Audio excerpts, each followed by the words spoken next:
अभिमान का नाश कैसे हो? अपने को सबकी अपेक्षा हीन समझने पर जब तक अपने को दीन नहीं बना सकोगे तब तक कुछ नहीं हुआ। कुली मजदूरी अच्छा बुरा सभी के प्रति भक्ति करनी पड़ेगी, सभी से अपने को छोटा समझना पड़ेगा। मन में अभिमान का अनुमात भी प्रवेश हो जाता है तो बड़े बड़े योगियों का भी पतन हो जाता है। अभिमान भयानक शत्रु। मैं काम का त्याग करूंगा, क्रोध का त्याग करूंगा और लोग मुझे साधु कहेंगे। यह अभिमान सबकी अपेक्षा बड़ा शत्रु है। जब तक इंद्रियों पर विजय नहीं होती तब तक अभिमान से कितना अनिष्ट हो सकता है यह समझ में नहीं आ सकता। इंद्रिय दमन होने पर ही समझ में आता है कि मैं अभिमान से कितनी हानि होती है।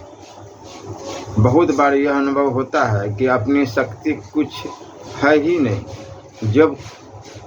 जब जो कुछ होता है भगवान की इच्छा से ही होता है। यदि यथार्थ रूप से शिशु की भांति हम रह सके तो भगवान माता की तरह सर्वदा हमारी देखरेख रखते हैं।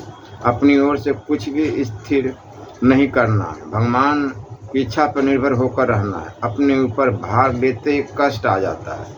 भगवान की इच्छा से जो घटना होती है उस घटना में कोई विशेष प्रयोजन है। भगवान जब जिस भाव में रखे उसी में आनंद मानना चाहिए।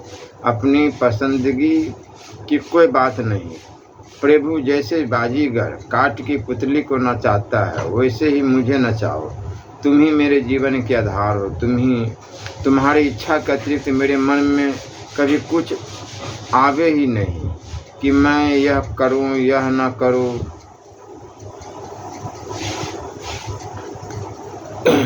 स्वाध्याय अर्थात सद्ग्रंथों का अध्ययन और नाम जप। सत्संग विचार अर्थात सर्वदा आत्म परीक्षा। अपनी बड़ाई मीठी लगती है या विष के समान, परनिंदा प्रीतिकर लगती है या अप्रीतिकर। धर्म भावना, देवी संपत्ति और भगवान की ओर रुचि प्रतिदिन घट रही है या बढ़ रही है, यह देखनी चाहिए। यह आत्म परीक्षा है और इस प्रकार करना सदा आवश्यक है। दान, शास्त्रकार कहते हैं कि दान शब्द का अर्थ है दया। किसी के प्राणों को किसी भी प्रकार क्लेश न देना।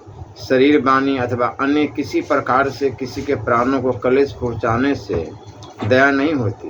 वृक्ष, लता, कीट पतंग, पशु पक्षी और मनुष्य आदि सभी जीवों के प्रति दया कर्तव्य है।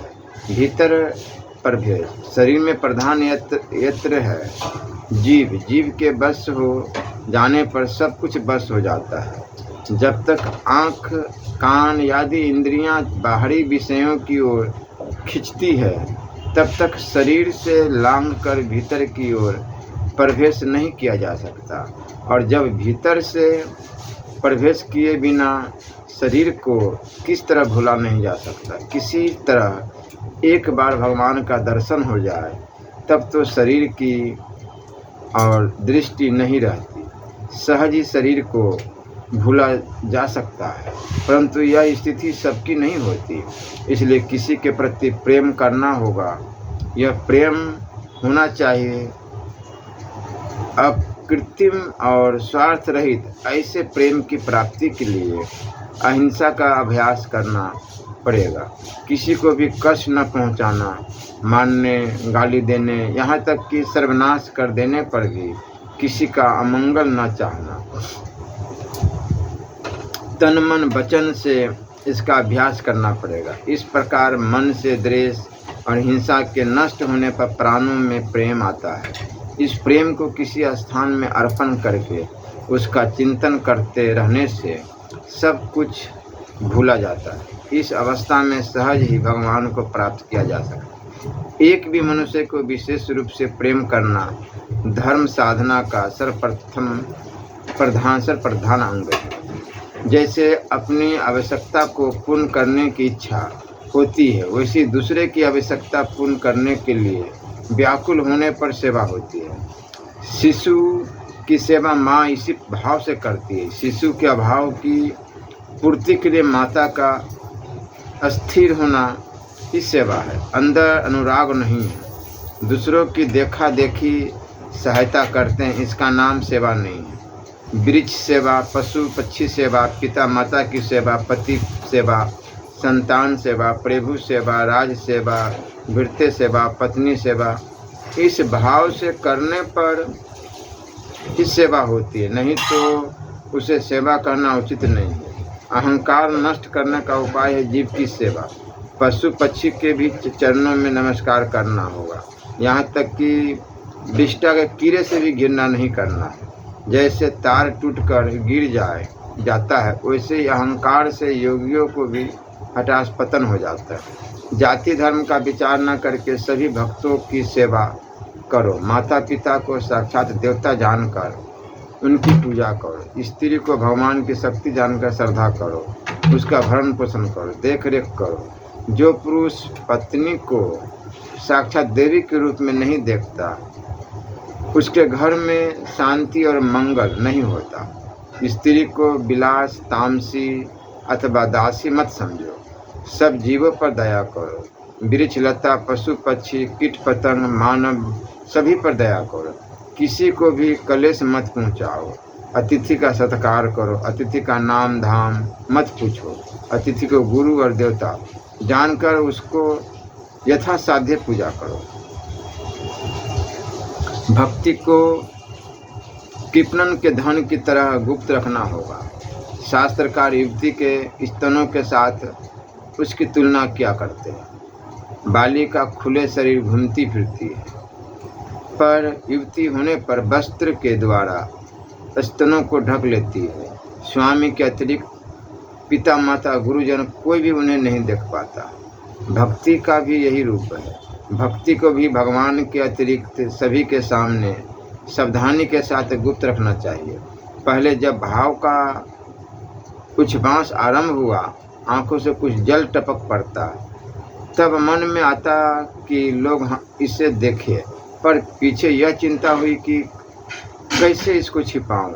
तब हृदय के एकांत स्थान में इससे छिपा रहने की इच्छा हुई, क्योंकि भक्ति गोपनीय है।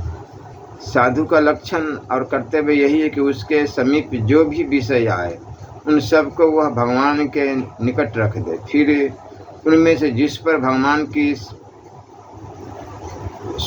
सुस्पष्ट ज्योति प्रति दिखाई दे उसी को स्वीकार करे। जो इसी नियम के अनुसार सारे कार्य करते हैं वही यथार्थ साधु है। साधु सभी विषयों में ईश्वर की इच्छा क्या है यह समझ के चलते हैं। जिसके समीप जाने पर हृदय के श्रेष्ठ भाव प्रस्फुटित हो जाते हैं, भगवान का नाम अपने आप ही जीभ से उच्चारण होने लगता है और पाप बुद्धि लज्जित होकर भाग जाती है, वही साधु है। निरंतर भगवान का नाम जप करते रहने से शरीर में एक नवीन सौंदर्य का उदय होता है। जिसके प्रत्येक श्वास में भगवान के नाम का जप होता है, वे धीरे धीरे भागवती तनु प्राप्त करते हैं। उनके रक्त मांस से प्रत्येक रोमकूप से अस्थि से अपने आप ही भगवत नाम का जप होता रहता है। शिष्यों के प्रति सत्य बोलो, परनिंदा का त्याग करो। पिता माता को प्रत्यक्ष देवता जानकर उनकी सेवा करो। पति और पत्नी में भगवत संबंध स्थापित करो। कभी कोई किसी का भी अनादर, अवहेलना और अपमान मत करो। प्रतिदिन पंचयज्ञ, देवी यज्ञ, पृथ्वी यज्ञ, ऋषि यज्ञ, मनुष्य यज्ञ और भूत यज्ञ करो। हिंदू, मुसलमान, ईसाई, बौद्ध, जैन, शाक्त, शैव, वैष्णव, सन्यासी, गृहस्थ सभी साधु भक्तों की भक्ति करो। साधुओं के संबंध में किसी संप्रदाय या वर्णाश्रम का विचार मत करो। अपने को किसी संप्रदाय या दल के अंदर मत समझो। जो जिस धर्म या संप्रदाय में हो वह उसी में रहकर साधन करे। सभी प्रकार के मादक पदार्थों का त्याग करो। यह साधन में घोर विघ्न रूप है। मछली भी न खाओ, उससे हिंसा तथा तमोगुण की वृद्धि होती है। और कुछ शिष्ट मत खाओ। प्रार्थना करो, प्रभु मैं गले में पत्थर बांधकर सागर में डूब चुका हूँ। अब मुझ में अपनी शक्ति नहीं रह गई है। तुम ही मेरा उद्धार करो। तुम ही मेरे सब कुछ हो। समस्त ब्रह्मांड तुम ही रचना हो। तुम्हारी दया का परिचय है। तुम ही माता हो, तुम ही पिता हो, तुम ही भाई बहन हो। प्रभु तुम्हें दाता, तुम ही राजा प्रजा हो। साध्वी स्त्री सभी कुछ तुम हो। चोर डाकू साधु लंपट सभी तुम हो। सारी प्रशंसा स्मृति प्रेम सभी तुम्हारा है। तुम बाजीगर हो, केवल जादू के खेल खेलते हो। सार तुम हो, वस्तु तुम हो, प्रयोजन तुम हो। यह लोक परलोक सभी तुम हो। स्वर्गलोक, यमलोक, सत्यलोक, जनलोक, तपोलोक, ब्रह्मलोक, पृथुलोक, मातृलोक, वैकुंठ, गौलोक सभी तुम हो। मैं कुछ नहीं हूँ, कुछ नहीं हूँ, खाक धूल कुछ भी नहीं हो। तुम मेरे घर द्वार हो, तुम मेरे दर्पण हो। तुम मधुर हो, मधुर हो, मधुर हो। मधुरम मधुरम मधुरम मधुरम मधुरम मधुरम मधुरम मधुरम।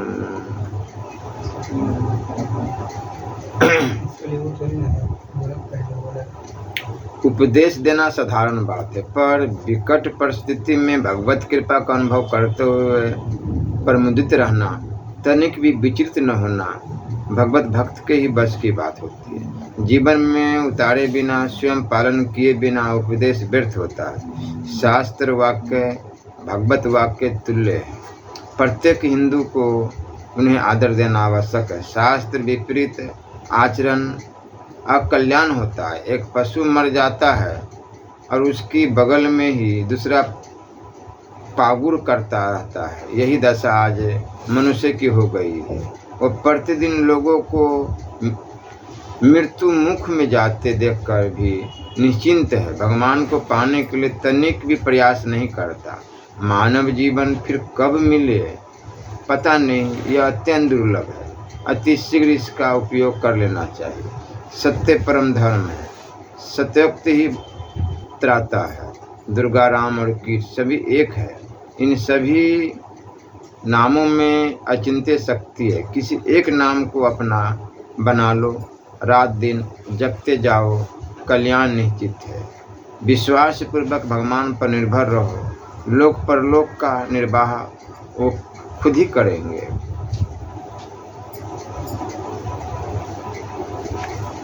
ये दिल यहाँ प्यारे की गली है। यहाँ अपनी जान का दम भी मत मार, अर्थात जान का घमंड मत कर या जान की परवाह मत कर।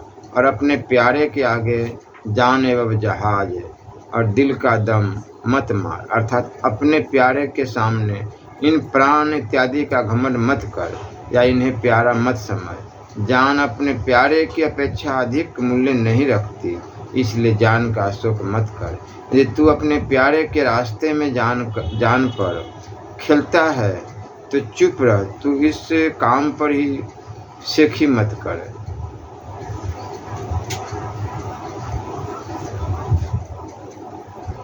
विषय चर्चा न कर, अर्थात चुप रह। जब तुझे विश्वास हो गया कि संशय संदेह की कहानी छोड़ दे, जब इस प्यारे ने अपना मुखड़ा दिखा दिया, तो फिर हील और हुजूत न कर। जिनका कोई धर्म नहीं है, ऐसे लोगों का ख्याल छोड़ और मूर्खता को तत्वज्ञान मत कर। यह ईनान वाले के विचारों, उनके आख्यानों का दम मत मार। मद्रा जैसे होस्ट, सुंदर मुखरा, मनहरन, जुल्फ, मद्रा और प्रियतम तथा समा और सनागार के विषय में भी चर्चा न कर।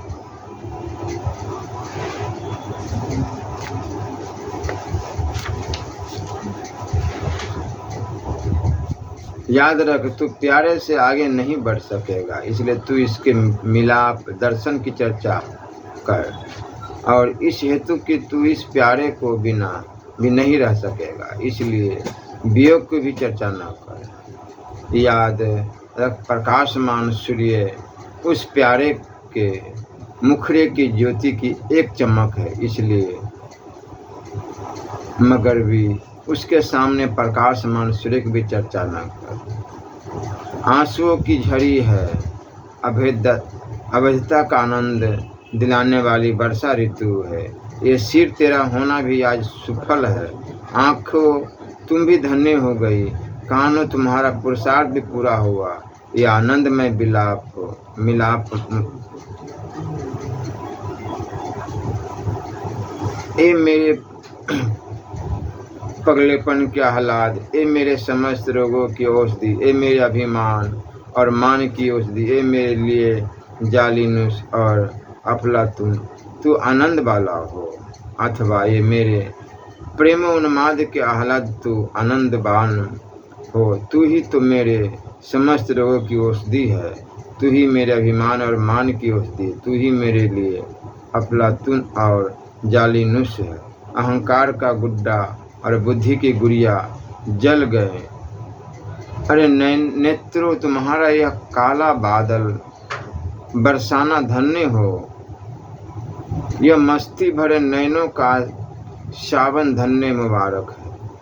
एक हाथ में स्वादिष्ट मिठाई और दूसरे असरफी बच्चे को दिखाकर कहा जाए कि इन दोनों में से कौन सी एक वस्तु तुम्हें स्वीकार है, तो नासमझ बच्चा मिठाई को पसंद करेगा जो उसी क्षण स्वाद दे जाती है। यह नहीं जानता कि असरफी से कितनी मिठाई मिल सकती है।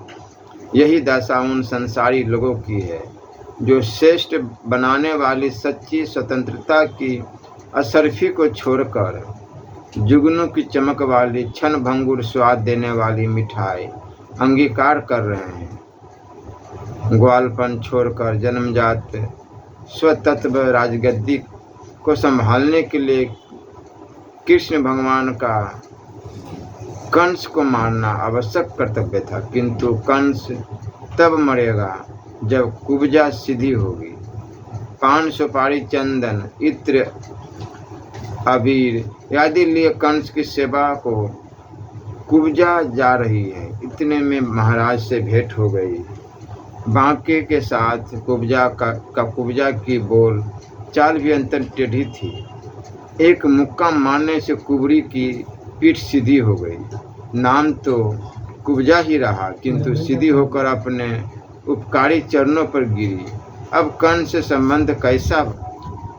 पान सुपारी चंदन इत्र अबीर से भगवान का पूजन किया, उन्हीं की हो रही सीधी कुब्जा को सह हृदय सखी बनाते ही कृष्ण भगवान की कंस पर विजय है और स्वराज्य फिरतुक अधिकार प्राप्त है। विषयों के वन को त्याग कर सच्चे साम्राज्य को संभालने के लिए अहंकार अहंता रूपी कंस को मानना परम आवश्यक है। नहीं तो अहंकार रूपी कंस की ओर से होने वाली भांति भांति की पीड़ाएं और मित्र विचित्र अत्याचार कहीं चैन से दम न लेने देंगे। अहंकार कंस जब मरेगा तब कुब्जा सीधी होकर कृष्ण आत्मा की भेदी आत्मा के रहस्य को जानने वाली हो जाएगी। कुब्जा क्या है? श्रद्धा विश्वास। सब साधारण के यहाँ उल्टी कुबरी। श्रद्धा अहंकार की सेवा में दिन रात लगी रहती है।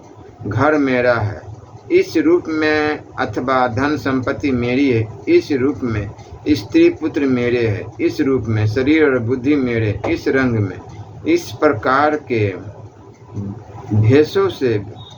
भेषों में अनर्थ करने वाली श्रद्धा कुब्जा उल्टा विश्वास प्रति समय अहंकार व्याध्यास या अहंता को पुष्टि और बल देती रहती है। जब तक यह संसार सक्त दृष्टि वाली श्रद्धा सीधी होकर आत्मा कृष्ण की सहगामिनी और तद्रूपा न होगी, तब तक न तो अहंकार कंस मरेगा और न स्वराज्य मिलेगा। मारो जोर की लात इस कुब्जा को, जमाओ विवेक रूपी मुक्का इस उल्टे विश्वास को, अलिफ की भांति सीधी कर दो इस कुबरी श्रद्धा की कमर। कद्दे अलिफ पैदा कुनम चूरास्त पुस्ते न कुनम, अर्थात जब नून अक्षर की पीठ की सीधा करता है तो अलिफ के कद को मैं उत्पन्न कर देता हूँ। अपने असली स्वरूप परमात्मा में पूर्ण विश्वास उत्पन्न करो। देह और देहाभ्यास कैसे? तुम तो मुख्य ईश्वर हो, सब और तू ही तू। जिस ओर हम दौड़े वे सब दिशाएं तेरी ही देखी, अर्थात सब ओर तू ही था। और जिस स्थान पर हम पहुँचे वह सब तेरी ही गली का सिरा देखा, अर्थात सर्वत्र तुझे ही पाया। जिस उपासना के स्थान को हृदय ने प्रार्थना के लिए ग्रहण किया, उस हृदय के पवित्र धाम को तेरी भ्रुक का झुकाव देखा, अर्थात उस स्थान पर तू ही झांकता दृष्टिगोचर हुआ। इसलिए अहंकार को नष्ट करने का उपाय करनी चाहिए। जो पर दोषों में हमको देखते हैं वो अपने अंदर ही हम देखें कि हमारे अंदर कहाँ कहाँ छुपे पड़े हैं चोर, अभिमान, अहंकार, द्वेष। इसको बाहर निकालना है। पहले अपने चित्त को शुद्ध करना है। जिह्वा से नाम जप राधा राधा राधा राधा हर समय करना है। हो गया मानव जीवन का सार्थकता।